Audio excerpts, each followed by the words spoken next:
International gemological institute of India limited company তার IPO নিয়ে চলে এসেছে। আইপিও 13 ডিসেম্বর থেকে সেটা 17 ডিসেম্বর পর্যন্ত আপনারা অ্যাপ্লাই করতে পারবেন। আইপিওতে লিস্টিং হবে 20 ডিসেম্বর। কোম্পানি এই আইপিও দ্বারা 2425 কোটি টাকা বাজার থেকে তুলতে চাইছে। তার মধ্যে 1475 কোটি হচ্ছে ফ্রেশ ইস্যু এবং 2750 কোটি হচ্ছে অফার ফর সেল। আইপিওতে যে প্রাইস ব্যান্ড রাখা হয়েছে সেটা হচ্ছে 397 থেকে শুরু করে 417 টাকা পর্যন্ত। আপনি যদি আজই এই আইপিও অ্যাপ্লাই করতে চান তাহলে আপনার 14,529 টাকার আশেপাশে লাগতে পারে।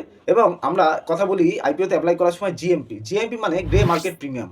আজকে বেসিক্যালি জিএমপি দেখা যাচ্ছে 17.99 অর্থাৎ 18%-এর আশেপাশে। যদি জিএমপি 18%-এর আশেপাশে থাকে এবং এই একইভাবে মার্কেট ওপেন হয় তাহলে আমাদের লিস্টিং গেন অর্থাৎ লিস্টিং হওয়ার সময় শেয়ার 490 টাকার আশেপাশে লিস্টিং হতে পারে। একটা কথা মাথায় রাখতে হবে, জিএমপি কিন্তু বাড়ে এবং কমে। অর্থাৎ জিএমপি যদি বাড়তে থাকে অর্থাৎ 30-এর ওপরে থাকে তাহলে আমাদের লিস্টিং গেন করার প্রবণতা বাড়তে থাকবে।